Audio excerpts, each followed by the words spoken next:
18 Star in Cuernavaca.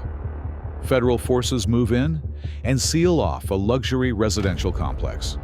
Streets are closed, residents are pulled aside. The operation is controlled, but deliberate. At 21:03, that control breaks. A pickup truck races past the building and throws a grenade. Gunfire follows.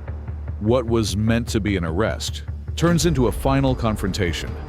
And at 22:00, Mexico's Navy confirms it. Arturo Beltrán Leyva, El Barbas, is dead. But that confirmation doesn't explain what actually happened, because 5 days earlier, during another raid, Arturo had escaped. Same city, same pressure. Yet the outcome was completely different. So the real question isn't how he died. It's what changed in those 5 days. Arturo wasn't just another cartel leader.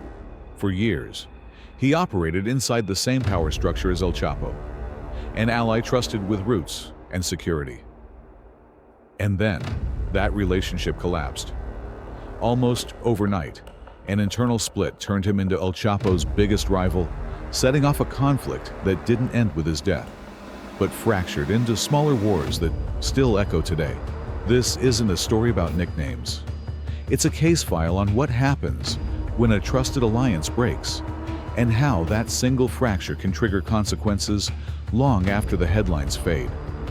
If you're here for documentary-style investigations that follow timelines, evidence, and impact, subscribe to the Shadow Archives. And as this story unfolds, keep one question in mind. Was this war driven by betrayal, or by a narrative that made violence unavoidable? Arturo Beltrán Leyva was born on September 27, 1961, in Badiraguato, Sinaloa, a mountain region that has produced some of the most influential figures in Mexico's criminal underworld. Unlike leaders who relied on visibility or personal myth, Arturo's power came from function. Multiple investigations and later court records describe him as a senior security and logistics operator within the Sinaloa cartel, a role that placed him close to the core of the organization, rather than on its public face. For years, Arturo and his brothers worked directly alongside Joaquin El Chapo Guzman. Their responsibilities went beyond moving product. They managed protection for routes, coordinated armed enforcement, and handled relationships that allowed different factions to operate without constant conflict. In practical terms, Arturo was part of the machinery that kept Sinaloa stable. That position explains why what followed was not just a rivalry, but a systemic rupture. During the early and mid-2000s, the relationship between the Beltrán Leyva Organization and El Chapo's faction was cooperative. Roots were shared. Territory was divided by agreement rather than force. In later retellings, this period is sometimes framed as a blood pact, reinforced by marriages between families. The phrase is dramatic, but it captures the reality of the time. The alliance was close enough that a breakdown would not remain contained. That breakdown began on January 21, 2008. On that day, Mexican Army units arrested Alfredo Beltrán Leyva, Arturo's brother, in Culiacán, Sinaloa.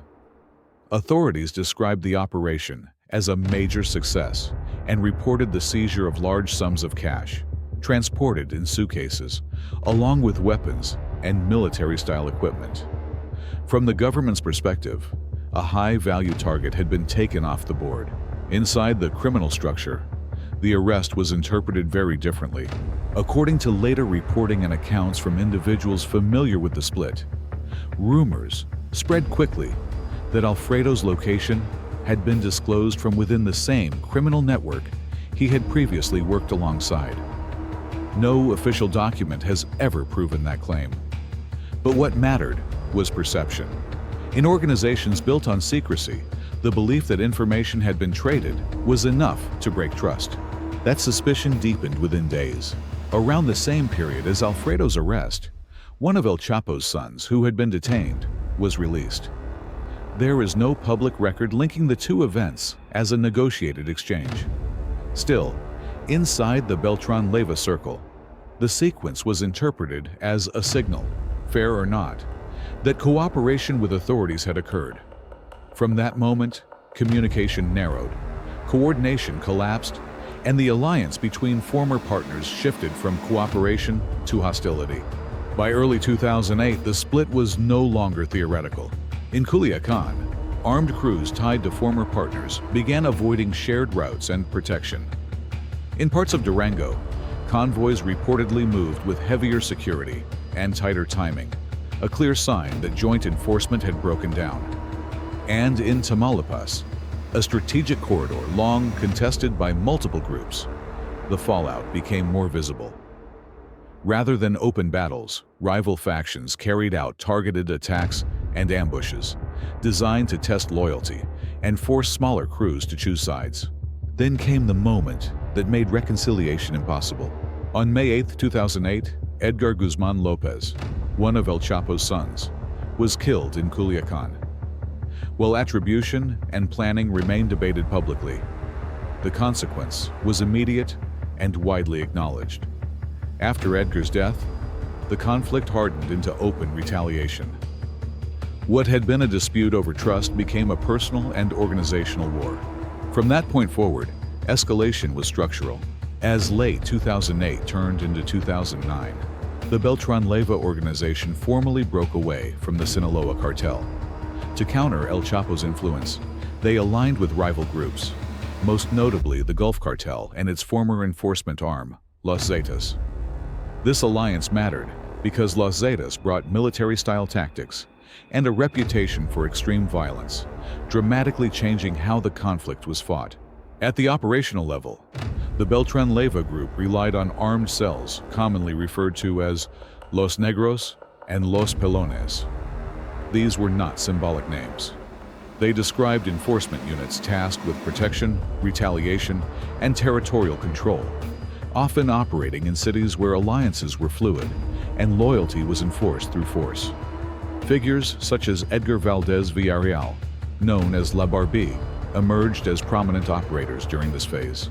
The effect on the ground was immediate. In Tamaulipas, clashes intensified as Sinaloa-aligned groups and Beltrán Leyva Zetas forces competed for routes. Smaller crews were absorbed, displaced, or eliminated. Civilian communities in contested areas saw rising displacement, extortion, and retaliatory killings, not as isolated incidents, but as the cost of a fractured criminal landscape. At the same time, investigations and later court proceedings raised questions about political protection networks surrounding different criminal organizations.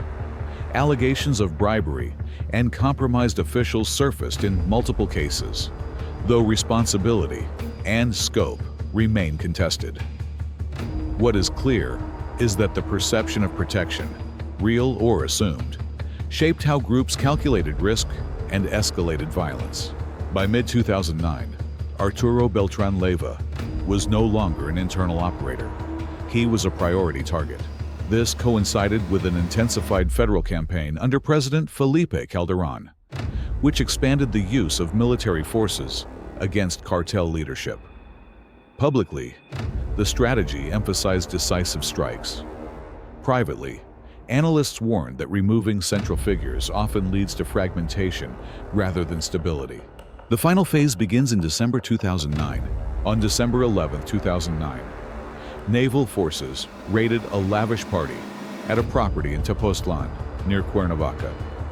Reports from the operation described multiple alleged cartel members killed and more than 10 people detained, along with seizures of cash, weapons, and vehicles. Arturo escaped.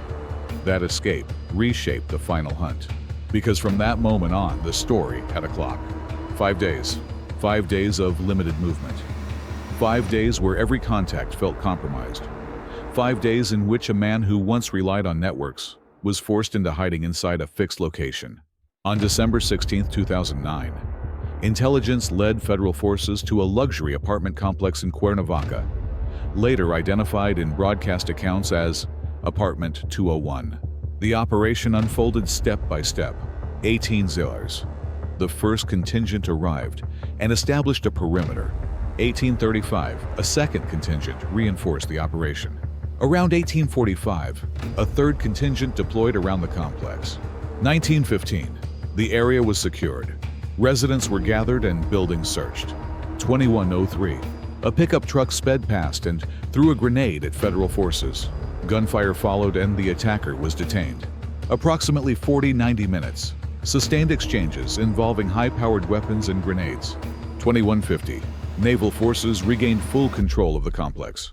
22 Mexico's Navy confirmed Arturo Beltrán Leyva was dead, along with members of his security detail. The operation left 3 sailors injured and claimed the life of Melquisedec Angulo Cordova, a Navy Special Forces member who died while receiving medical care. Authorities later reported the seizure of more than 400 rounds of ammunition and other weapons inside the apartment. The aftermath exposed the limits of any victory narrative. In the days following the raid, widely reported reprisals targeted individuals connected to the operation, including attacks on members of Melquisedec Angulo Cordova's family. Strategically, Arturo's death did not restore order. It accelerated fragmentation. With the center gone, former lieutenants and rival crews fought over routes and protection rackets. Smaller conflicts replaced a single hierarchy. One prominent figure associated with this post-2009 scramble, Edgar Valdez Villarreal, La Barbie, was captured on August 30, 2010, underscoring how aggressively authorities continued to pursue what remained of the organization. Arturo Beltrán Leyva's death did not bring closure. It removed a center, and what followed was not order, but drift. Without a single command, former lieutenants and rival crews fought over fragments, routes, contacts, and protection, often without a clear endgame. Violence didn't stop, it scattered. One by one, figures tied to that fractured world were taken off the board, including Edgar Valdez Villarreal, captured in August 2010. But by then, the structure that once held everything together was already gone. What remained were smaller conflicts, harder to track and harder to contain. That is the lasting consequence of the Beltrán Leyva split. Not a single raid, not a single death, but a chain reaction set in motion years earlier when trust collapsed and never returned. This case matters not because of the man, but because of the pattern it exposes. When internal trust collapses, power doesn't vanish, it fragments. And those fragments often cause more damage than the system they replaced. If you're interested in documentary case files that focus on causes and consequences, not myths, subscribe to the Shadow Archives. And consider this question as you leave. When trust collapses inside a hidden system, is violence unavoidable, or simply the next predictable step?